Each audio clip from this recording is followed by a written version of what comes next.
Shalom Aleichem. Bapak Yahweh memberkati saudara sekalian. Pada pagi ini saya akan ajak saudara sekalian untuk merenungkan firman Tuhan. Dan saya akan mengambil satu tema. Temanya adalah peradaban bawah bumi. Kalau kita melihat tema kita, peradaban bawah bumi, kita tentu akan bertanya, apakah betul di bawah bumi itu ada kehidupan? Lalu apa yang dimaksud dengan peradaban bawah bumi? Saudara yang terkasih, untuk saya menerangkannya, kita baca terlebih dahulu beberapa ayat firman Tuhan, supaya lebih jelas. Kita membuka di dalam kitab Devarim atau Ulangan. Devarim atau Ulangan pasal 4 ayat 39. Demikianlah bunyinya. Ketahuilah pada hari ini dan camkanlah di dalam hatimu bahwa Yahweh dialah Elohim di langit di atas dan di bumi di bawah, tidak ada yang lain. Perhatikan di ayat ini ada kata di bumi di bawah. Lalu siapa yang ada di bawah bumi ini, saudara? Nanti kita akan tahu ya, kita baca saja ayat-ayatnya dulu, baru setelah itu saya terangkan sehingga kita tidak buka-buka lagi kitab suci kita. Kemudian kita buka lagi di pasal 5. Kitabnya tetap sama, kitab Devarim pasal 5 ayat 8. Di sana dikatakan, jangan membuat patung bagimu yang menyerupai apapun di langit, di atas, atau apapun yang ada di bawah bumi. Di bawah atau yang ada di dalam air, di bawah bumi. Nah, di sini ada kata di bawah bumi. Kalau begitu berarti ada ilah-ilah yang menguasai dunia bawah. Kan begitu Bapak Ibu ya? Nanti kita akan tahu segalanya setelah kita baca semua ayat-ayatnya. Kemudian kita baca lagi di dalam kitab Shemot atau kitab Keluaran pasal 20 ayatnya yang keempat. Jangan membuat patung bagimu yang menyerupai apapun di langit di atas, atau apapun yang ada di bumi di bawah, atau yang ada di dalam air di bawah bumi. Nah, perhatikan komanya di situ, saudara. Ini terpisah ya. Jadi ada di bumi, ada juga di dalam air, dan ada yang di bawah bumi. Nah, kalau kita melihat, saudara-saudara, waktu tulisan ini ditulis, atau firman Tuhan ini ditulis, ini ada pada zaman Mose. Yang tentu saja kalau kita bicara zaman Mose, itu sangat kental atau erat sekali hubungannya dengan dewa-dewa Mesir. Kita lanjut lagi, saudara. Yesaya 44 ayat 23. Bersorak-sorailah hai langit, karena Yahweh telah bertindak. Bersorak-soraklah hai bagian bumi yang paling bawah. Tuh. Di situ dikatakan bagian bumi paling bawah, disuruh bersorak-sorak. Emangnya di bawah itu ada orang? Nah, kita nanti lihat di sana ya. Kumandangkanlah sorak-sorak, hai gunung-gunung, hai hutan, dan setiap pohon di dalamnya. Karena Yahweh telah menebus Yakob dan memuliakan dirinya di Israel. Nah, sekali lagi, yang dimaksud hai bagian bumi yang paling bawah itu adalah tentu bicara tentang manusia-manusia yang hidup di dalam tanah, di bawah tempat kita berpijak, Bapak Ibu. Kemudian kita membaca Yeremia 31. Pokoknya kita baca dulu saja ayat-ayatnya, baru saya terangkan. Yeremia 31 ayat 37.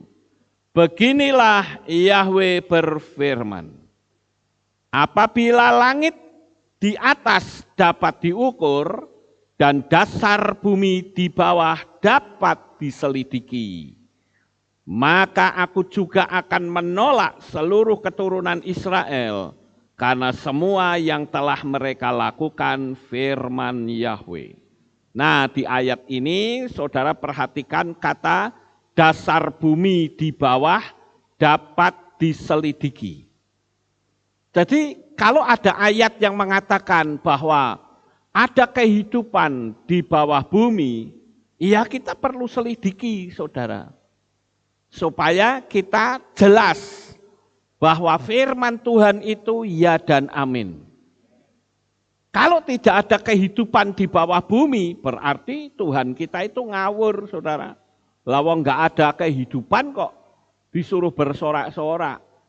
Emang siapa yang suruh sorak-sorak? Semut apa? Kan tidak, saudara. Arahnya kepada manusia. Kemudian kita baca Efesus 4 ayat 9. Nah ini sekarang di Pritadasa. Efesus 4 ayat 9. Dan bahwa dia telah naik. Apakah itu? Selain bahwa dia pun pertama-tama telah turun ke bagian bumi yang lebih bawah. Kita masuk lagi Filipi 2 ayat 10 sampai 11. Supaya di dalam nama Yesua setiap lutut yang surgawi dan duniawi dan yang bawah bumi akan bertelut, dan setiap lidah mengaku bahwa Yesua HaMasyiah adalah Tuhan bagi kemuliaan Elohim Bapa. Kembali lagi di sini ditulis kata yang di bawah bumi akan bertelut. Berarti itu arahnya kepada manusia ya Bapak Ibu. Nanti kita selidiki. 2 ayat lagi ya, 2 ayat lagi kita baca. Gilyahna atau Wahyu pasal 5 ayat 13. Dan tidak ada seorang pun yang ada di dalam surga atau samayim, atau di atas bumi ataupun di bawah bumi, sanggup untuk membuka kitab itu ataupun melihatnya.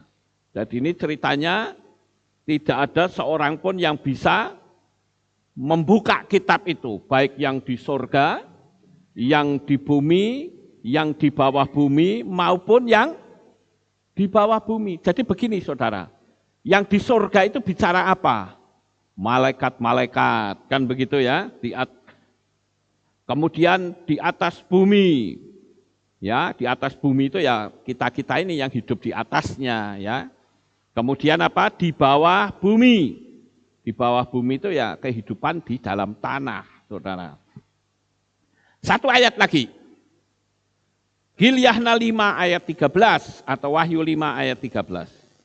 Dan aku mendengar segala ciptaan yang ada di dalam sorga dan di bumi dan di bawah bumi. Sekali lagi kata di bawah bumi ada di sana ya. Dan apa yang ada di atas laut serta semua yang ada di dalamnya yang berkata berkat dan hormat dan kemuliaan dan kekuasaan sampai selama-lamanya bagi Dia yang duduk di atas tahta dan bagi anak domba. Sampai di sini pembacaan kitab suci kita. Bapak Ibu Saudara yang terkasih, ayat-ayat yang tadi sudah kita baca itu menggelitik hati saya. Karena di situ ada 2 kata yang hidup, yaitu kehidupan di bawah bumi dan sesembahan yang di bawah bumi, penguasa di bawah bumi. Lalu siapa ini sebetulnya?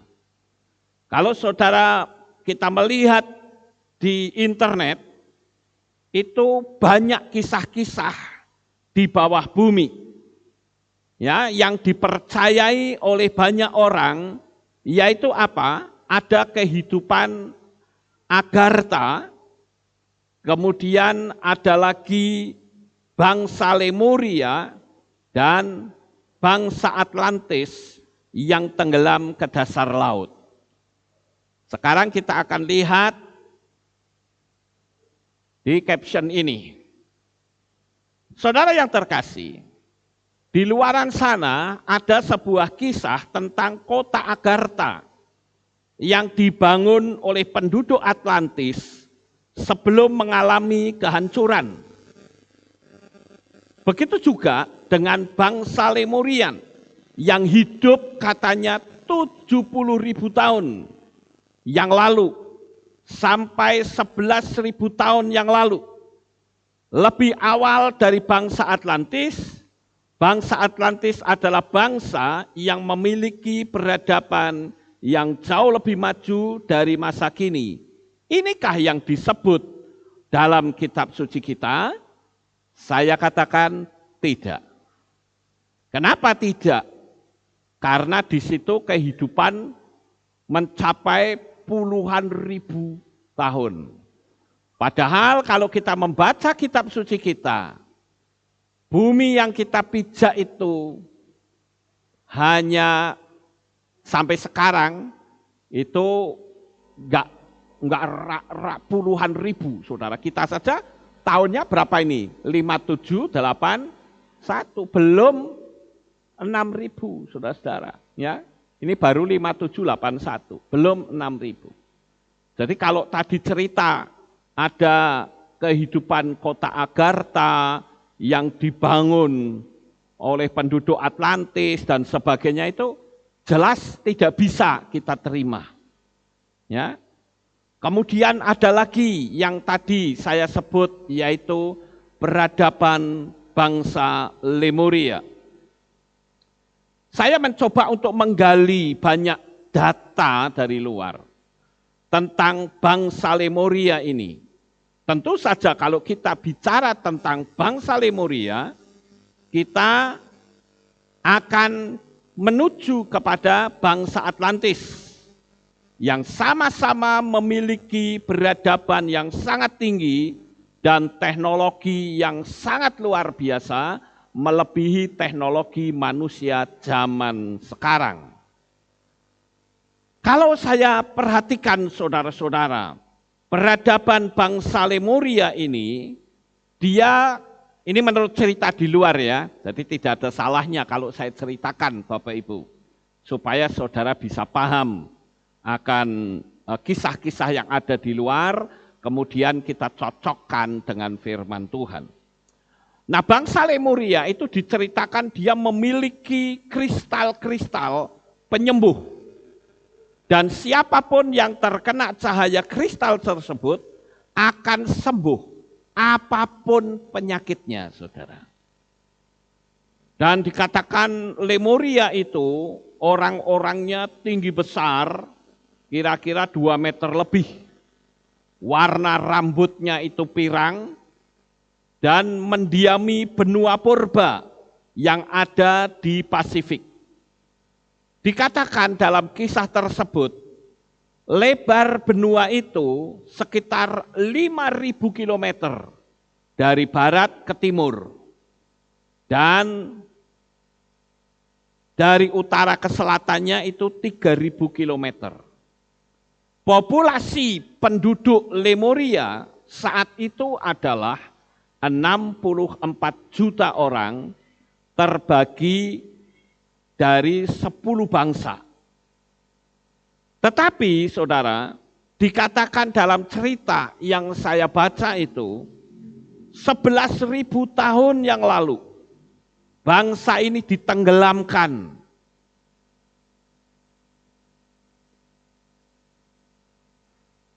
Bangsa ini ditenggelamkan, ada yang versi pertama, yaitu mendapat serangan dari bangsa Atlantis.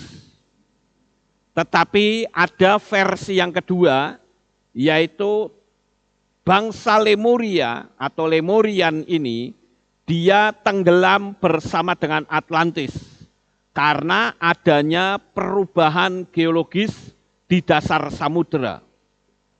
Ada sedikit orang-orang Lemuria yang bisa bertahan, hidup menyeberang ke benua lain, dan di sanalah mereka membangun peradaban yang baru. Itu sebabnya kalau saudara lihat gambar ini, ya, kenapa ada peradaban yang jaraknya puluhan ribu kilometer, tetapi memiliki ciri-ciri yang sama. Ini baru penafsiran ya saudara, karena bagaimanapun orang yang menyelidiki ini belum pernah ketemu dengan sosoknya. Ini baru cerita saja, saudara-saudara. Ya, jadi karena kisah Lemuria dan Atlantis itu sudah keluar dari kitab suci kita, maka saya kira kita tidak bisa lanjut untuk cerita tentang Lemuria dan Atlantis. Jadi kita hentikan di sini cerita ini karena tidak cocok dengan kitab suci kita. Bahkan ada juga yang menceritakan bahwa Atlantis itu sebetulnya adanya di Indonesia. Oh, macam-macam saudara. Banyak penafsiran-penafsiran. Bahkan dikatakan kota itu tenggelam di dasar samudera. Yaitu banyaklah orang yang menerangkan seperti itu. Ya. Nah, kita lihat di sini ada kota Agartha Underground atau Agartha Underground City. Nah, ini menurut cerita kotanya itu indah. Kotanya itu besar dan mewah, saudara-saudara. Nah, itu yang disebut dengan Underground City. Kemudian, kalau kita melihat lagi, ada pintu masuk, pintu gerbang menuju ke kota tersebut. Nah, ini pintu gerbangnya, Bapak Ibu. Jadi, saya katakan untuk kota Agartha maupun Lemurian dan Atlantis ini tidak bisa dilanjut, saudara-saudara, karena tidak sesuai dengan kitab suci. Lalu apakah penyelidikan ini berhenti sampai di sini? Tidak. Kita selidiki lagi. Dan akhirnya saya menemukan satu hal yang sangat luar biasa. Yaitu apa? Seperti persis yang kitab suci tulis. Yaitu betul-betul kota bawah tanah yang dikenal dengan kota Derinkuyu. Entah saudara pernah dengar atau tidak sebelum saya ngomong ini. Kota Derinkuyu, pernah dengar nggak sebelum saya? Mungkin nggak ada ya yang dengar ya. Nah, saya akan cerita nih sekarang. Kota Derinkuyu itu adanya di mana? Ternyata itu adanya di Kapadokia. Nah, ini dia saudara. Di Kapadokia, di Turki. Saya untuk poin ini saya tunjukkan gambar dan fakta-fakta arkeologi yang persis seperti yang Yesua dan kitab suci kita tulis. Jadi kalau saudara ingin tahu apa yang dimaksud oleh firman Tuhan tadi tentang kehidupan atau peradaban bawah tanah, yang paling cocok dan sesuai adalah kota Derinkuyu. Nah, kota Derinkuyu itu adanya di Kapadokia, di Turki, saudara.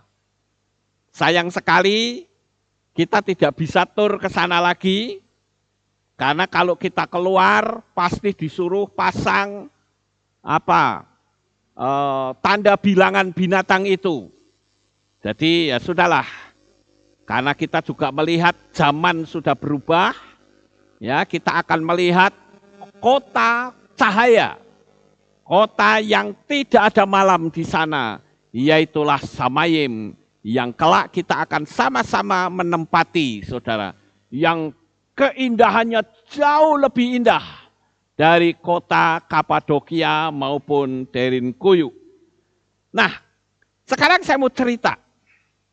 Kalau saudara pergi ke kota Kapadokia, ikut tur, maka saudara akan ditawari naik balon udara, saudara. Ya, seperti itu, saudara lihat di gambar itu balon udara banyak sekali ya. Nah, kemudian nanti saudara akan mengelilingi kota Turki dan akan melihat kota bawah tanah yang dikenal dengan kota Derinkuyu, dilihat dari udara. Nah, Bapak Ibu yang terkasih, kita lihat gambar-gambar berikutnya ya. Ini sangat indah sekali, saudara. Ini dilihat dari balon udara tadi. Di tahun 1963 ditemukan sebuah kota di Turki, yaitu kota bawah tanah. Dan nama kota itu adalah Derinkuyu, yang mampu menampung keseluruhannya itu lebih dari 20.000 orang. Wah, luar biasa saudaranya. Kita akan lihat gambar-gambarnya. Nah, ini kota, kalau yang ini adalah kota Göbekli Tepe namanya. Ya, kalau yang Derinkuyu itu ada di bawah. Tapi kalau Göbekli Tepe itu adanya di batu-batu seperti ini. Ya, ini betul-betul kota dan ditinggali orang, saudara-saudara. Ya, nah ini ada tur yang datang ke sana. Nah ini lewatnya ke situ, saudara. Ini pintu masuknya ya. Ada Derinkuyu dan Göbekli Tepe. Kemudian, saudara-saudara, kota Derinkuyu ini kota yang besar, kota metropolitan, saudara. Tetapi dia ada di dalam tanah. Bukan di atas tanah, tapi di bawah tanah. Nah, ini ada orang yang tur jalan-jalan lihat ke sana, saudara lihat di bagian belakang itu ada orang yang naik balon. Ya, nggak tahu bayarnya berapa di sana. Berapa? $200 ya. $200, saudara-saudara. Memang kita dulu pernah ditawari ya, tapi kita nggak jadi ke sana. $200, saudara-saudara. Nah ini saya tunjukkan waktu malam hari. Nah ini malam harinya. Sangat indah sekali, saudara. Sekalipun bentuknya itu cuma batu-batu, tapi dengan cahaya warna-warni, wah jadi kelihatan sangat indah sekali. Nah kita lihat lagi yang agak tinggi. Nah ini juga, ya ini pada sore hari, ya cahaya langit masih kelihatan, tapi cahaya listrik sudah mulai dinyalakan. Sangat indah, saudara-saudara. Kemudian kita lihat lagi persiapan mereka terbang menggunakan balon panas, ya pakainya kan itu gas, saudara-saudara. Nah itu.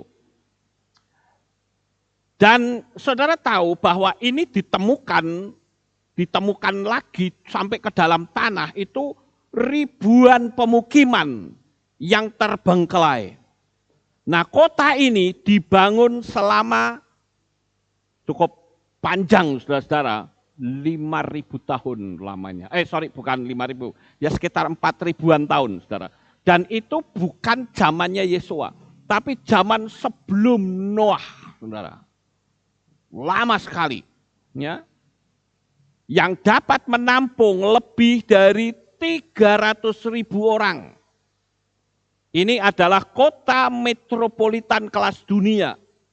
Adanya di mana? Di Kapadokia. Dan Kapadokia itu ada puncak gunung Ararat, tempat bahteranya Nuh itu terdampar di sana, saudara. Puncak gunung Ararat. Nah ini adalah, kita akan masuk ke dalam ya, explore kota bawah tanah di Turki. Nah ini kota Derinkuyu yang saya tunjukkan ini. Yang tadi, yang di atas nanti kita lihat satu-satu ya, itu yang namanya, angel banget sih namanya itu, Göbekli Tepe. Ya. namanya sulit ya, Gobekli Tepe. Nah itu namanya itu saudara. Ya. Nah saudara yang terkasih, kita melihat bahwa bahtera Nuh atau bahteranya Noah itu terdampar di puncak Gunung Ararat. Itu adanya di Kapadokia, saudara-saudara. Juga kota lain yang bernama Gobekli Tepe. Akhir abad ke-17, Kesultanan Utsmaniyah atau Ottoman Empire yang menganut agama Islam itu menguasai Turki. Disinilah Kapadokia terisolasi dari gereja selama 800 tahun. Kota Kapadokia ini tercatat dalam kitab Ma'aseh-Shlichim atau Kisah Para Rasul pasal 2 ayat 9 dan 1 Petrus 1 ayat yang pertama. Dan kota ini dulunya adalah kota yang berpenduduk Nasrani, orang-orang percaya. Tapi ketika ada Kekaisaran Ottoman menguasai, diobrak-abrik kota itu, saudara-saudara. Sehingga keindahannya jadi rusak. Nah sekarang kita lihat kota bawah tanah ini seperti apa modelnya. Nah ini dia saudara-saudara. Kalau saudara lihat kota ini seperti sarang semut. Ya, seperti sarang semut. Dan ini luasnya luar biasa sampai bisa menampung 300.000 orang. Bukan 300 orang loh saudara, 300.000 orang. Dan kalau saudara masuk ke kota Derinkuyu harus disertai seorang pemandu wisata. Karena kalau sampai saudara berani masuk sendiri, saudara tidak mungkin bisa keluar. Ya, karena ribet sekali, setiap lubang punya jalurnya masing-masing. Saudara akan bingung. Kecuali kalau saudara bawa kapur. Ya, setiap menggok ke lubang apa digaris, menggok ke lubang mana digaris, baru saudara bisa kembali. Tapi kalau tidak, saudara akan tersesat di dalam tanah.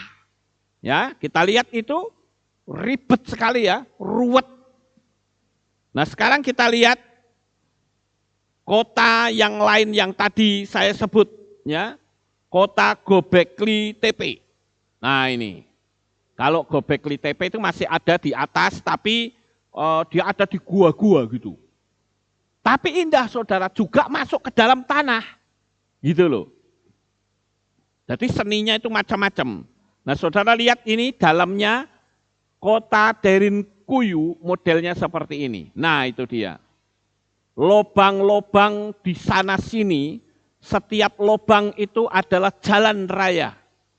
Di mana makanya saya bilang kalau sampai kita tidak dituntun sama pemandu wisata, nggak akan bisa keluar. Dan orang untuk masuk ke kota ini, saudara-saudara, itu setidak-tidaknya 1 hari penuh. Itu pun belum bisa mencakup semuanya.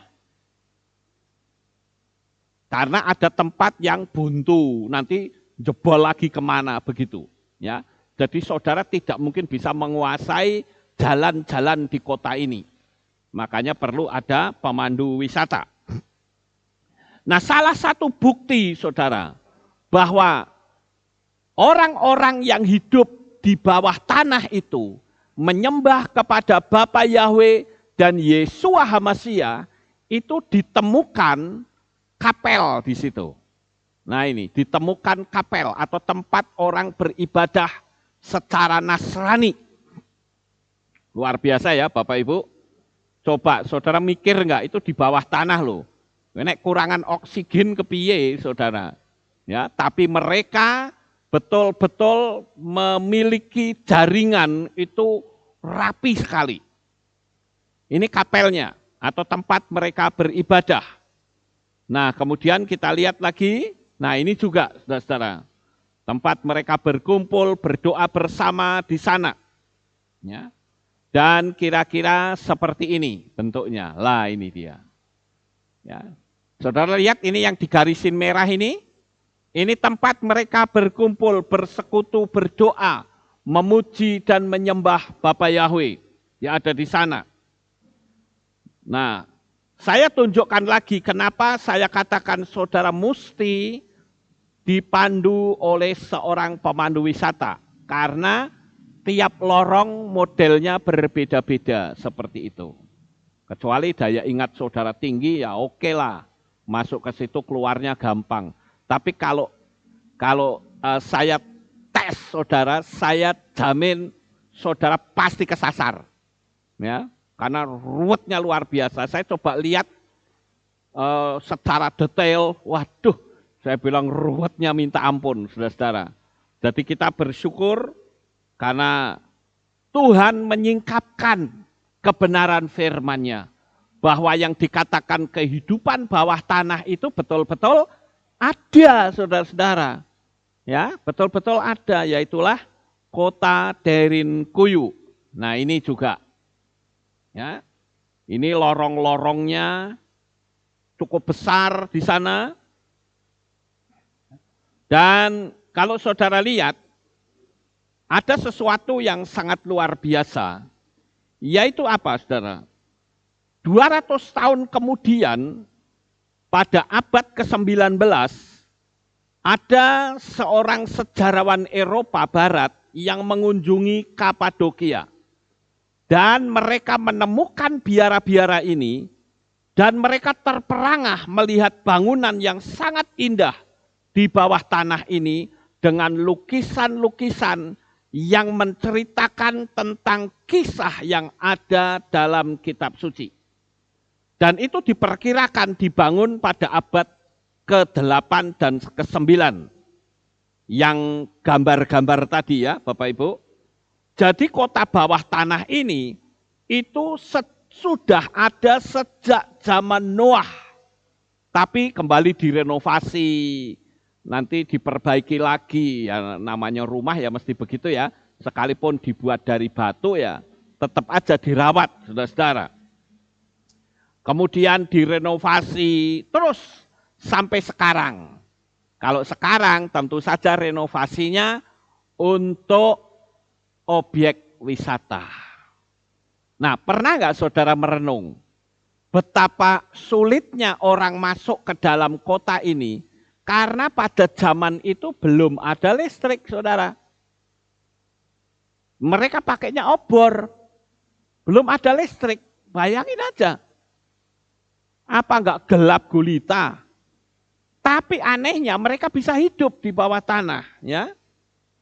Nah, Bapak Ibu yang terkasih, pada saat ini Kapadokia itu masih berada di perbatasan Kekaisaran Bizantium atau Kekaisaran Romawi Timur. Dan orang-orang percaya sering mengalami invasion atau serangan-serangan dari kelompok Islam yang berusaha untuk melakukan penyerangan di situ. Ya, bersama juga dengan kelompok Romawi. Jadi ini kota seringkali dijarah, saudara. Kota Derinkuyu itu ternyata memiliki tingkatan. Dan saudara tahu ada berapa tingkat di kota Derinkuyu itu? Ternyata ada 18 lantai. Luar biasa ya, seperti bangunan bertingkat, saudara. Tapi itu di dalam tanah. Ya. Ada 18 lantai. Dan masing-masing memiliki luas 3.000 meter persegi. Dan di sana ada kandang kuda, ada sumurnya, ada kapel untuk persekutuan, ada gudangnya, ada workshopnya, bahkan ada makamnya di situ. Wow, luar biasa sekali ya. Saya bilang ini peradaban orang sudah modern, saudara. Cuman dia belum bikin listrik gitu aja. Tapi untuk bangun seperti ini, wah nggak main-main, saudara. Ya, nah kita lihat lagi perjalanan kita ke kota Derinkuyu. Nah ini juga adalah merupakan lorong-lorong yang menuju ke tempat-tempat yang lain. Kemudian kita lihat juga yang lain seperti ini. Ya. Saya pikir cukup menarik juga ya kalau kita bisa datang ke sana ya. Kita bisa masuk, kita bisa lihat, tapi ya sudah. Ini zamannya sudah berubah. Sebentar lagi Tuhan Yesus akan datang. Dan kita akan menyaksikan kota cahaya, kota yang tak berzaman, kota tempat kita nanti hidup selama-lamanya di sana, dan kita akan memuji dan meninggikan Tuhan tanpa dihambat oleh manusia manapun juga, saudara. Ya, kita lihat berikutnya. Nah ini kota di bawah, tapi atasnya juga kota, saudara-saudara. Mungkin saudara pikir kok orang ambles ya? Ya tidak, karena batu semua itu. Ya. Tanahnya itu keras ya. Ini juga ya orang-orang yang sedang menyaksikan bangunan-bangunan itu, menyaksikan keindahan-keindahan, lorong-lorong yang ada. Nah ini lihat. Dan itu betul-betul masih asli, saudara. Belum ada yang direnovasi oleh orang-orang modern ini, kecuali cuman dipasangin lampu aja. Karena mereka mempertahankan keasliannya. Jadi kalau saudara melihat, itu betul-betul sangat indah sekali. Kemudian ini juga, nah ini atapnya agak sedikit rendah ya. Nanti kalau saudara masuk ke sini, keluarnya kemana nih? Bisa ke sini, bingung saudara-saudara. Kita lihat sekarang bagaimana cara mereka tidur, saudara-saudara. Mereka tidurnya bagaimana? Ingat, peradaban pada waktu itu juga sudah bagus. Mereka tidurnya di kasur. Ini sebagai prototipe dari orang zaman dulu. Seperti ini modelnya, saudara. Ya, cukup menarik ya, Bapak Ibu. Ini sekarang dipakai untuk hotel, ya, dipakai buat hotel. Hotelnya di bawah tanah, saudara. Kemudian ini juga, nah ini. Nah, Bapak Ibu yang terkasih, ini adalah cerita tentang kota Derinkuyu yang betul-betul Yesua ceritakan, itu betul-betul ada, saudara. Jadi kita sebagai anak-anak Bapa Yahweh, tentu saja tidak meragukan apa yang diucapkan Yesua itu betul-betul ada. Amin, Bapak Ibu. Nah, ini adalah cerita tentang kota Derinkuyu. Nah, sekarang yang ingin saya ceritakan lagi yaitu tentang mitos atau penguasa dari penguasa bawah. Penguasa bawah bumi, saudara. Tadi kan Yesus menyebut siapa sebetulnya penguasa bawah bumi itu, tidak lain adalah Anubis. Anubis ini adalah dewa, ya. Dewa ini anak dari dewa Set yang dikenal sebagai dewa kematian atau dewa maut dari Mesir kuno. Dan dewa ini atau dewa Anubis ini, dia mampu mendatangkan bencana seperti badai pasir hitam yang mengerikan. Tetapi juga dapat membingungkan pikiran manusia saat berada di medan perang. Jadi melalui kekuatan dewa ini, wah kalau perang, wah mesti luar biasa katanya, saudara-saudara. Nah,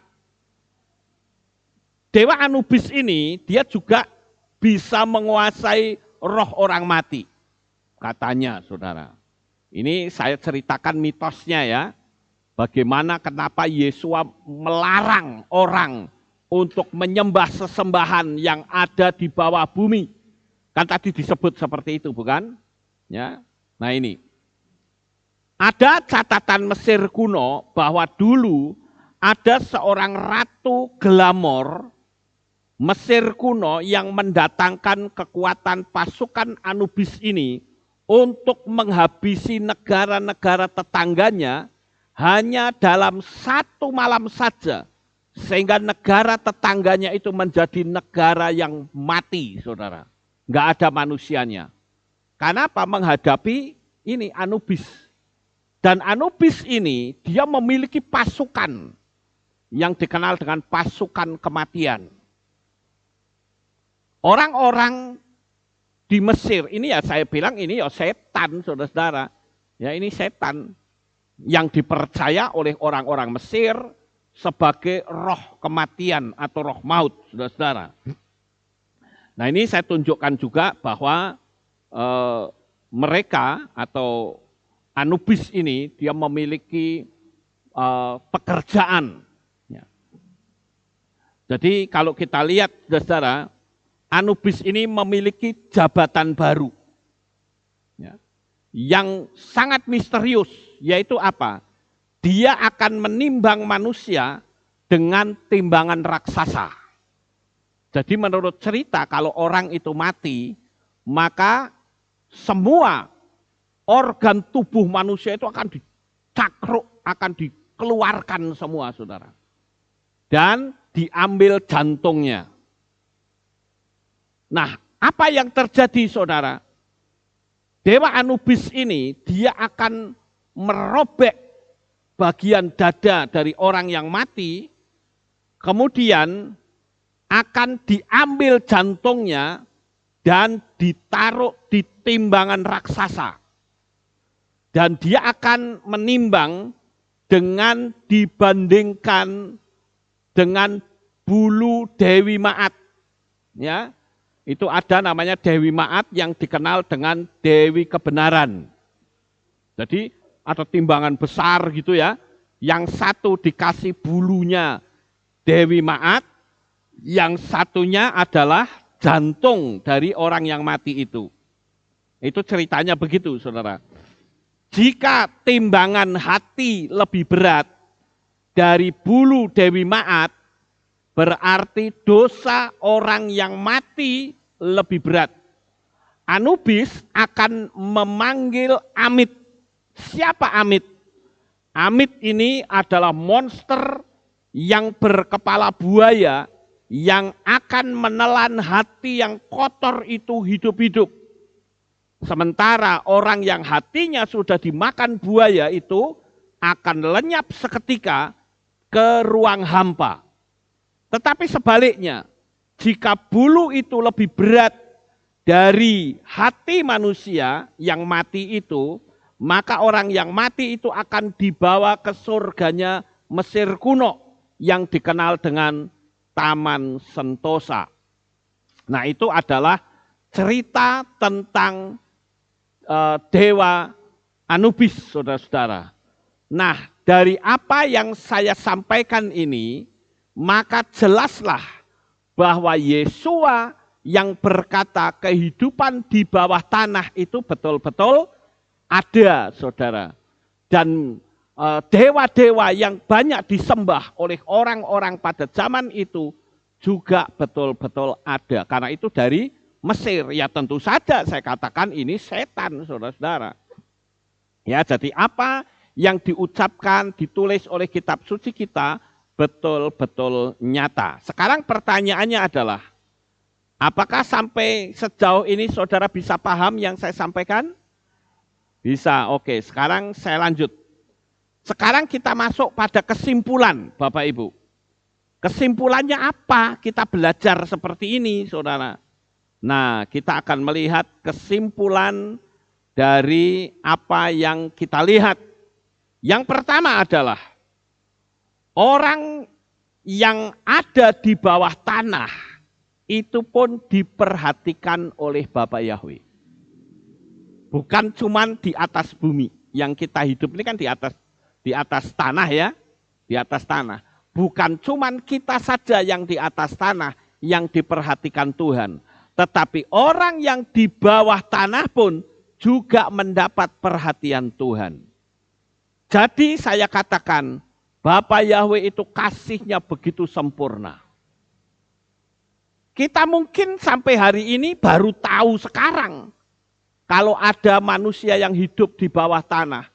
Tapi cinta Tuhan kepada mereka itu kekal adanya. Sangat luar biasa Bapak Ibu. Kemudian yang kedua, yang perlu kita sama-sama lakukan adalah kita harus selalu bersyukur karena saat ini kita hidup di zaman anugerah. Atau setidak-tidaknya saya berpikir begini saudara, waktu saya mempersiapkan materi ini saya berpikir gini, terima kasih ya Tuhan, saya ternyata bukan bagian dari orang yang hidupnya di dalam tanah. Wah, kalau saya terlahir sebagai manusia yang hidup dalam tanah, wah nggak nyaman banget saudara. Ya, tapi saya bersyukur saya hidup di dunia modern, bahkan kita hidup di masa di mana Yeshua HaMashiach sebentar lagi akan datang. Jadi kita perlu mensyukuri setiap waktu saudara. Kemudian yang ketiga kesimpulannya adalah kota Agartha yang tadi saya sebut. Kalau menurut pendapat saya itu adalah merupakan gerbang masuk ke alam gaib saudara. Tadi kan ada orang berdiri, kemudian seperti gua gitu, sananya terang. Nah itu sebetulnya adalah pintu gerbang menuju ke kota gaib saudara. Karena namanya alam bawah bumi, tidak mungkin ada matahari. Karena cerita tentang kota Agartha, itu ceritanya begini saudara. Kota itu modern luar biasa, dia juga memiliki pesawat yang tidak berisik saudara. Kalau sekarang kan ada sepeda listrik nggak berisik kan begitu ya. Nah kota Agartha itu peradabannya sudah sangat modern, dia punya pesawat. Tapi kalau kita masukkan dalam logika nggak masuk saudara-saudara. Namanya saja dia berada di bawah. Mosok di bawah bumi kok ada pesawat kan tidak mungkin saudara. Jadi saya hanya bisa menyebut itu adalah kota gaib. Kota gaib itu betul-betul ada saudara. Ya di desa saya juga ada kota gaib. Kalau saudara naik ke Gunung Lawu, saudara akan ketemu pasar gaib di sana. Ya, sama seperti kehidupan kita, tetapi itu ada di dunia gaib, dunia yang tidak kelihatan. Ya. Nah, kalau kita berbicara tentang kota gaib, saya tidak tahu apakah saudara pernah mendengar sebuah kota yang namanya Saranjana. Saranjana itu juga kota gaib saudara, yang ada ini yang cukup terkenal, nanti saudara boleh cari di internet ya, namanya kota gaib Saranjana, itu terletak di desa Oka-Oka, kecamatan Pulau Laut, Kota Baru, Kalimantan Selatan. Itu tempatnya di wilayah perbukitan yang tidak berpenghuni. Dan orang yang bisa masuk ke kota Saranjana, itu adalah orang-orang tertentu yang mendapatkan otoritas untuk bisa masuk. Jadi seperti kayak orang dapat visa gitu ya. Kalau orang dapat visa, dia bisa masuk ke negara lain. Begitu juga orang-orang yang dipilih oleh penduduk atau penguasa dari kota Saranjana, itu juga bisa keluar masuk. Saya lihat ada beberapa orang yang bisa keluar masuk. Bahkan dia berani mengatakan begini, kamu pengen lihat kota Saranjana, tak buka mata rohmu. Begitu dibuka orang bisa lihat kota Saranjana seperti apa, saudara. Ya. Itu kesimpulan yang ketiga. Kesimpulan yang berikutnya adalah, jikalau kita mau pergi kemanapun, berdoalah terlebih dahulu, minta perlindungan Bapa Yahweh. Karena dimanapun kita berada, kejahatan itu selalu berusaha untuk menerkam kita. Bisa saja kejahatan dari manusia, tapi bisa saja kejahatan datangnya dari alam gaib. Nah, oleh karena itulah Bapak Ibu, saya menganjurkan kalau saudara mau pergi, berdoalah sejenak. agar saudara dilindungi oleh Bapa Yahweh dan saudara dikelilingi oleh malaikat-malaikat penjaga. Dan yang terakhir, jikalau saudara mendapatkan fenomena-fenomena apapun, itu saudara harus menguji melalui kitab suci terlebih dahulu. Jangan asal main percaya saja. Ya, sama seperti saya juga begitu saya mempelajari kota-kota ini, saya cocokkan dulu dengan kitab suci. Sesuai atau tidak. Kalau tidak sesuai ya jangan, saudara, itu berarti nyimpang nanti. Nah, oleh karena itulah pada pagi hari ini biar kita mendapatkan pengetahuan baru sehingga kalau ditanya oleh orang, kok Yesua berkata ada penduduk bawah tanah itu seperti apa? Saudara bisa cerita.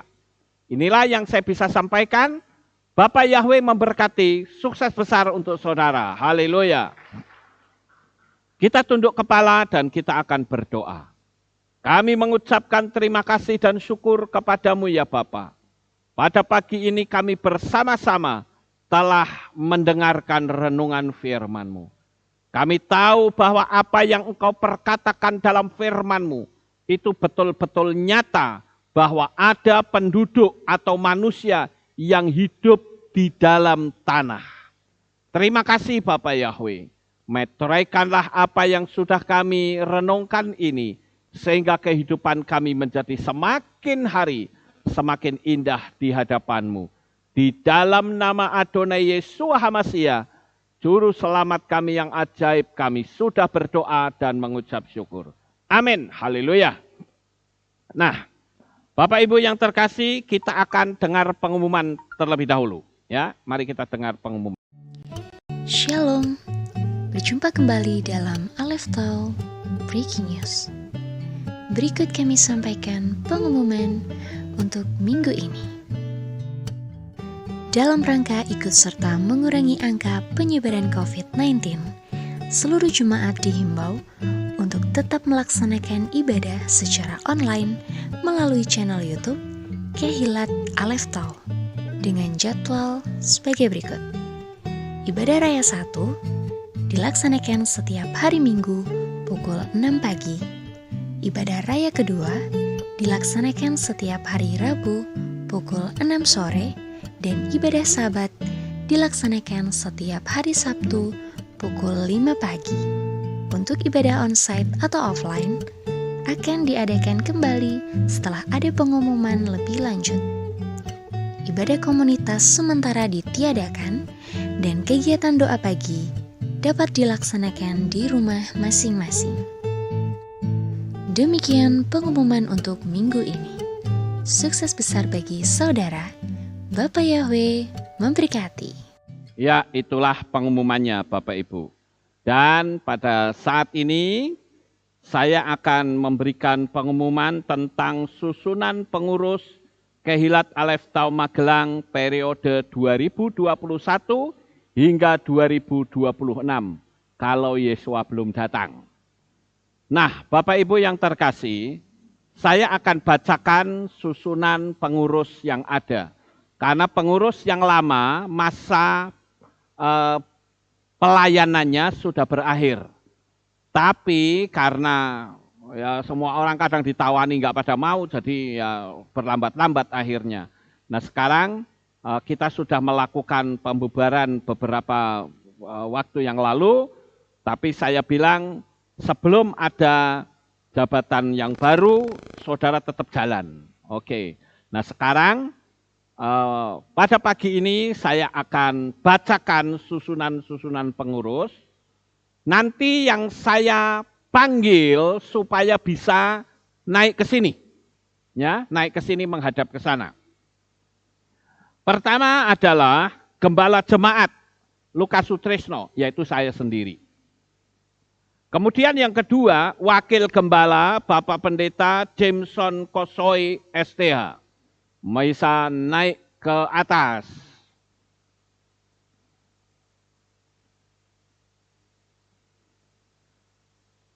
Kemudian Bendahara Ibu Dr. Gigi Rosyani Dewi bisa naik ke atas.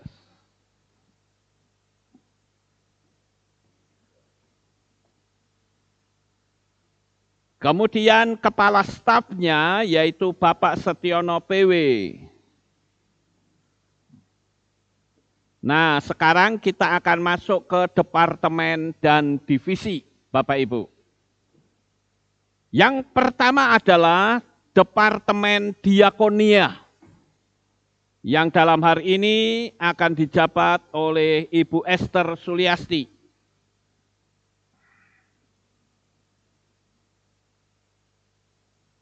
Kemudian di bawahnya Departemen Diakonia itu Divisi Sosial, Ibu Ang Hingwat atau Yeye. Kemudian yang kedua yaitu Divisi Kesehatan, yaitu Ibu Claudia Nuke. Pada pagi ini dia tidak bisa hadir, ya, karena ada di Jogja. Kemudian yang ketiga Divisi Pemerhati Jemaat, masih dijabat oleh Ibu Esther Suliasti. Kemudian divisi kedukaan, yaitu Bapak Hamengku Trinugroho. Itu. Di mana? Apa? Oh, berhalangan. Oke, sekarang divisi komunitas sel, Bapak Suaka Obed Sinaga. Kemudian Divisi Hubungan Masyarakat, Bapak Gadiono. Tapi Pak Gadiono tidak bisa hadir karena sedang sakit. Kemudian Divisi Asyir, Bapak Petrus Subagio.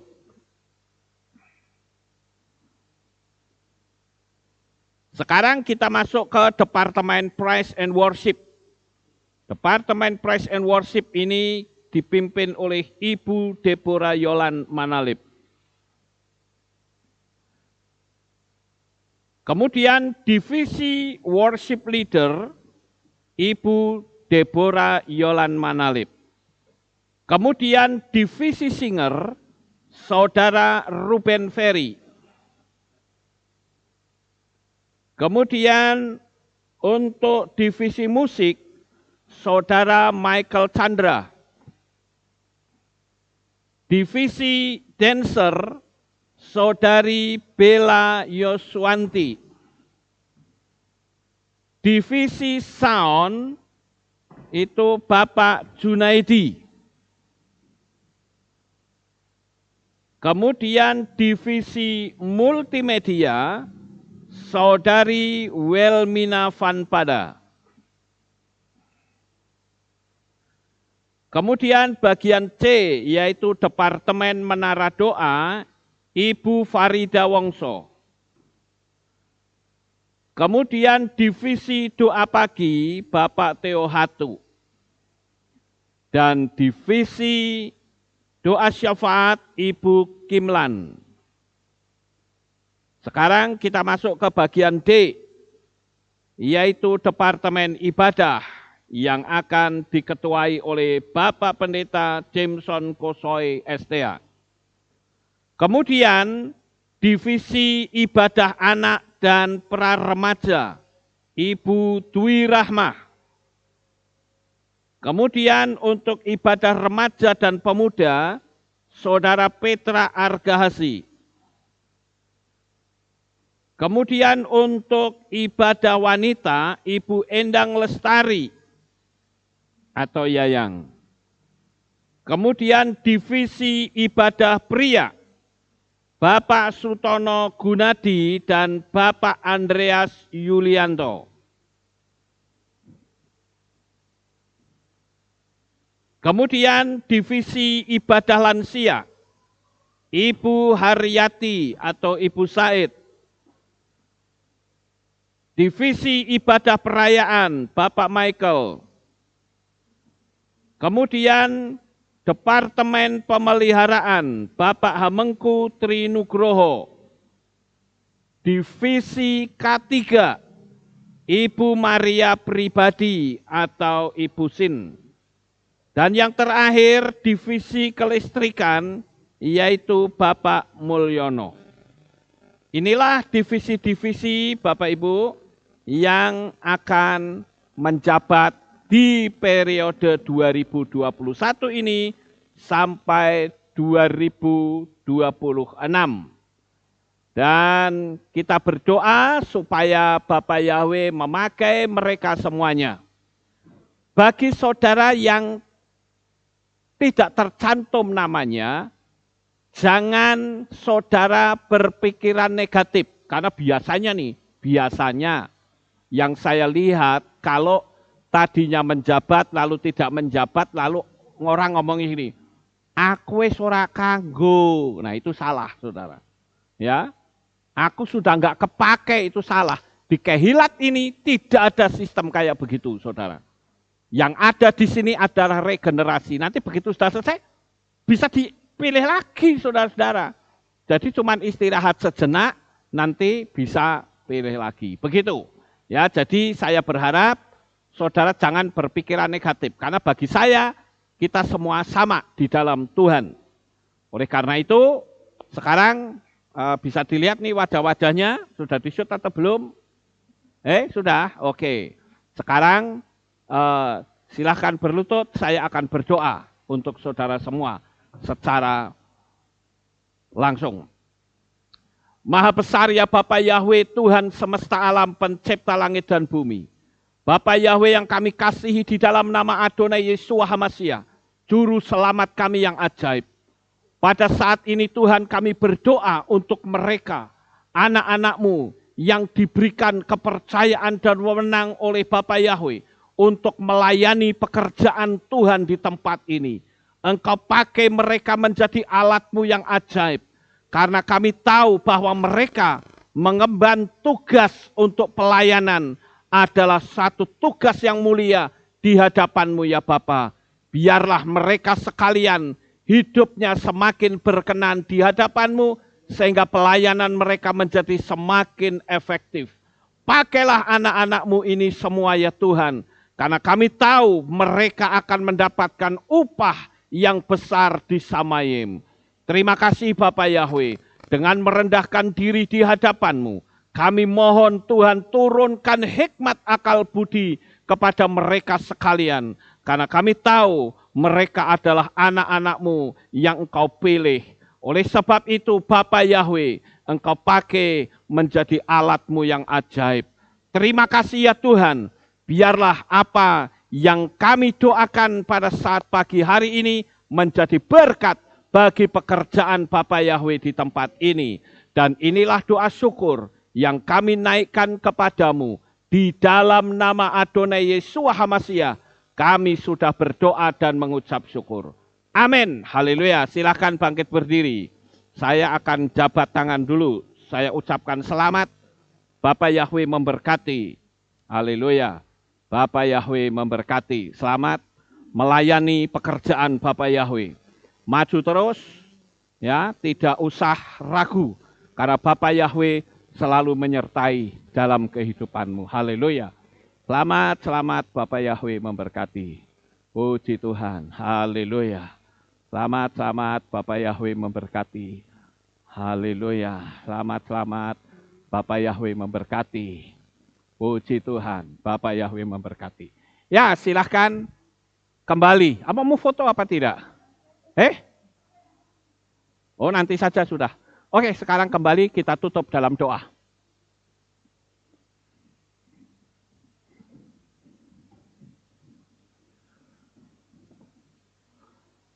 Baik, saudara-saudara, kita akan akhiri ibadah kita pada pagi hari ini. Dan saya mengundang Bapak Ibu Saudara sekalian di rumah masing-masing, dimanapun saudara berada, mari kita bangkit berdiri, kita akan tutup di dalam doa. Terima kasih Bapak Yahweh, selesai sudah ibadah kami pada pagi ini. Sebentar kami akan pulang ke rumah kami masing-masing. Tuhan jaga lindungi peliharakan kami sampai di rumah dengan selamat. Tutup bungkus dengan kuasa-Mu ya Tuhan. Dan kami percaya Engkau adalah pelindung kami yang ajaib. Terima kasih Bapak Yahweh, beri kesehatan untuk anak-anak-Mu semua. Kami percaya Bapak Yahweh senantiasa menopang di dalam setiap kehidupan mereka. Diberkatilah mereka. Inilah doa syukur yang kami naikkan kepadamu. Berkatilah juga orang-orang yang mengikuti streaming kami. Mereka yang setia menjadi subscriber. Diberkati dengan segala kelimpahannya. Inilah doa syukur yang kami naikkan kepadamu. Di dalam nama Adonai Yesus HaMashiach, kami sudah berdoa dan mengucap syukur. Haleluya. Kita angkat tangan kita dan kita akan menerima berkat Kohanim. Haleluya. Yevarechecha Yahweh wa yishmereka.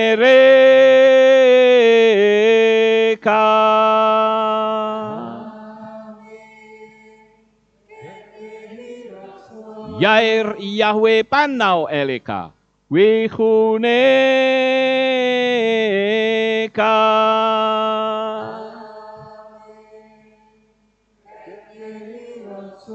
Yisa Yahweh panau eleka, wayashem lecha shalom.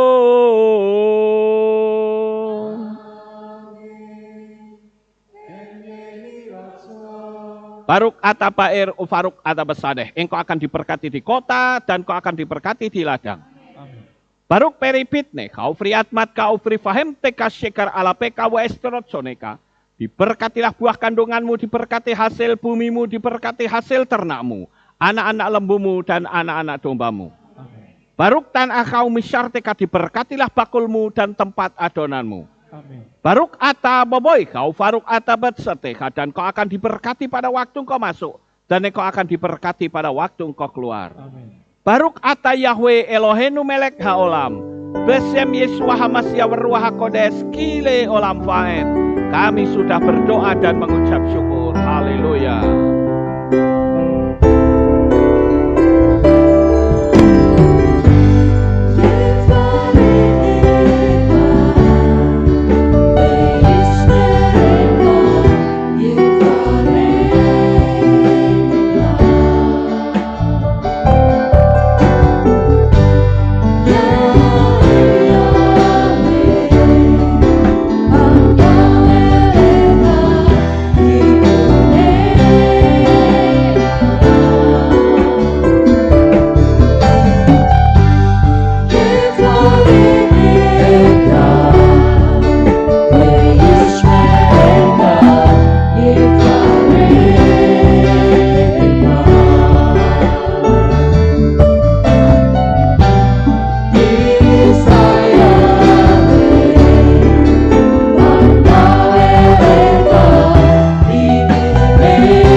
Bapak Yahweh memberkati kita semua.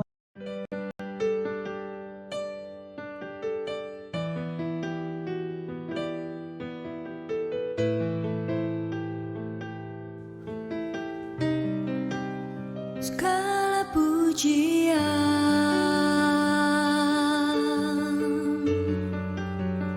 hanya untuk-Mu Tuhan, segala kehormatan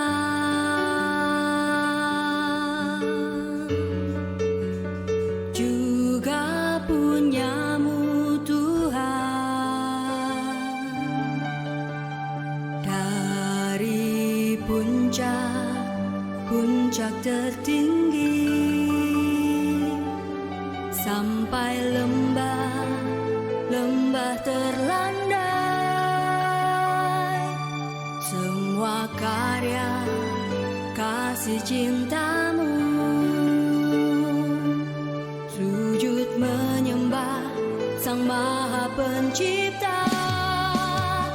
Hatiku menari disertai derai air mata memanggil namamu, Yahweh Tuhan. Segala kemuliaan hanya bagimu.